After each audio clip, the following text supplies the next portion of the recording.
setiap hari itu kita harus berjalan. Jadi ada peningkatan kedepannya semakin mendalam, semakin semangat untuk masuk dalam pembelajaran mendalam. Jadi pola pikir ini apa atau itu PPB? Pernah mendengar Bu? PPB itu apa? Pola pikir bertumbuh. Pola pikir bertumbuh. Apa itu pola pikir bertumbuh? Yaitu satu, keyakinan diri bahwa kemampuan dirinya yang sudah ada dapat dikembangkan melalui usaha keras dan dedikasi. Nah, jadi kita sebagai seorang pendidik kita harus berdedikasi ya Bu ya, untuk mempelajari pembelajaran mendalam itu kita butuh dedikasi yang tinggi bagi seorang guru. Yang kedua adalah otak dan bakat hanya titik mula pengembangan diri. Titik mula pengembangan diri. Yang ketiga adalah pola pikir seperti ini menumpuk rasa cinta belajar, resiliensi dan pencapaian besar. Jadi pola pikir itu untuk memupuk rasa cinta. Cinta apa? Cinta terhadap belajar. Apa tahu itu belajar? Belajar itu adalah proses ya Bu ya. Jadi proses belajar itu adalah proses yang sebelumnya belum tahu terus menjadi tahu, itulah namanya belajar. Next. Yang wajib dilakukan guru. Nah ini ada kewajiban yang harus dilakukan oleh guru. Ada 5 ya Bu ya ini. Yang satu apresiasi. Apresiasi itu berupa pujian atas usaha yang dilakukan. Yang kedua adalah saran. Berikan saran untuk pengembangan. Yang ketiga perhatian. Berikan komentar jika ada hal yang kurang sesuai atau kurang lengkap dan menjadi perhatian kita. Yang keempat adalah nilai. Berikan komentar atas kekuatan yang terlihat. Dan yang terakhir adalah klarifikasi. Ajukan pertanyaan klarifikasi. Next. Ciri-ciri PBB. Ya, ini ada 5 ya. Suka mencoba hal baru. Nah, ini harus suka dulu. Seorang pengajar harus suka hal-hal yang baru. Jangan kok wes umurnya saya mau pensiun, saya sudah tua, saya nggak mau belajar. No, ya Bu ya. Harus ada lagi, harus berjalan terus. Harus berjalan. Walaupun jalannya sedikit-sedikit nggak apa-apa. Yang penting jalan, tidak stuck di sini saja. Berjalan terus. Suka mencoba hal baru, contoh mencoba hal baru. Tadinya tidak bisa bahasa Inggris, belajar. Semua ilmu itu bisa dipelajari. Jadi tinggal keinginan kita saja untuk mencoba hal-hal yang baru. Ya, ini jadi bisa suka mencoba hal baru. Yang kedua adalah tidak takut gagal. Tidak takut gagal.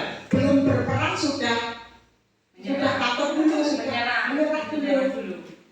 Nah, di sini ciri-ciri PPB begitu ya. Tidak takut gagal. Jangan takut gagal.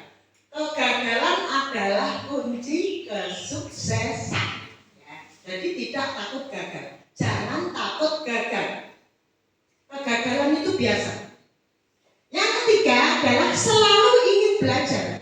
Jadi keinginan untuk belajar, untuk mengetahui hal-hal yang baru itu besar Bu. Jadi tanamkan di dada ini sebagai seorang pengajar itu selalu haus apa? Haus hal-hal yang baru yang belum kita ketahui dan belum kita jalani. Jadi selalu ingin belajar. Yang keempat adalah terbuka terhadap kritik. Jadi kalau dikritik itu harus menerima ya. Kritik itu apa? Kritik itu membangun kita untuk menjadi lebih maju. Jangan kalau dikritik kok mesum. Jangan ya. Jadi terbuka terhadap kritik. Jadi kalau ada teman yang mengkritik kita itu diterima dan kita introspeksi diri. Oh, saya begini, ternyata begini. Kan nek falsafah Jawa itu mboten iso ngira kita dhewe ta, Bu. Nah, itu dikatakan iki terbuka terhadap kritik. Yang kelima adalah percaya bahwa usaha membawa hasil. Percaya saja, Bu. Paitane yakin dalam dada ini, percaya bahwa usaha kita akan membawa hasil. And next. Manfaatnya, sekarang manfaatnya. Manfaat PPB itu apa? Ada 4 ya ini. 1, meningkatkan kinerja. Nah, kinerja kita. Untuk meningkatkan kinerja kita sebagai seorang pendidik. Yang kedua, mendorong kreativitas dan inovasi. Lebih tahan pada stres dan kegagalan. Jadi kita yang tadi kan tidak takut gagal, Bu. Ini lebih tahan pada stres dan kegagalan. Jadi jangan takut gagal, jangan takut stres. Ini mencoba hal baru ini saya nggak bisa, stres saya. Jangan ya, Bu ya. Harus semangat. Yang keempat adalah hubungan yang lebih sehat dan produktif. Selanjutnya, cara mengembangkan PPB. Nah, caranya bagaimana? Itu semuanya ada caranya. Caranya ada 5 ya. Ubah cara berbicara pada diri sendiri. Nah, ubah cara berbicara pada diri sendiri.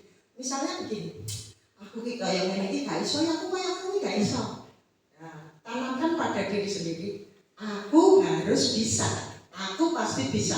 Diganti begitu ya, Bu ya. Jadi ubah cara berbicara kita pada diri sendiri, Yang kedua adalah fokus pada proses, bukan hasil. Kalau hasilnya saja, hasil kan bisa saja, Bu. Bisa saja dari mana. Tapi yang kita inginkan itu adalah prosesnya. Cara prosesnya kita. Yang kita tekankan adalah pada proses dan bukan hasil. Yang ketiga adalah lihat tantangan sebagai kesempatan belajar. Jadi kalau mengalami kesulitan atau tantangan, kita harus tidak boleh putus asa, terus bersama. Yang keempat adalah terbuka terhadap masukan. Ini seperti tadi terbuka terhadap kritikan ya, ini masukan ini diterima ya. Kalau temannya bilang begini itu untuk kebaikan kita semuanya sebagai seorang pengajar. Yang kelima adalah konsisten belajar dan mencoba hal yang baru. Nah, konsisten ya, belajarnya itu konsisten. Sedikit gak apa-apa, Bu. Sedikit. Lama-lama nanti bisa. Selanjutnya, pola pikir bukan hal yang tetap dan kita bisa mengubahnya. Jadi pola pikir itu selalu berubah ya. Pola pikir itu dengan perkembangan zaman itu bisa berubah. Jadi didiklah anak sesuai zamannya. Jadi kita tidak bisa, Bu ya, menyamakan anak didik kita belajar pada waktu umur kita. Kalau dulu dibandingkan dengan sekarang itu tidak sinkron ya, Bu ya. Jadi pola pikir itu bukan hal yang tetap dan kita bisa mengubahnya. Yang kedua, growth mindset, yaitu pola pikir bertumbuh. Kunci sukses jangka panjang. Yang ketiga, mulai dari sekarang jadilah pribadi yang mau belajar. Siap ya, Bu ya? Siap belajar ya. Terima kasih, cukup sekian diseminasi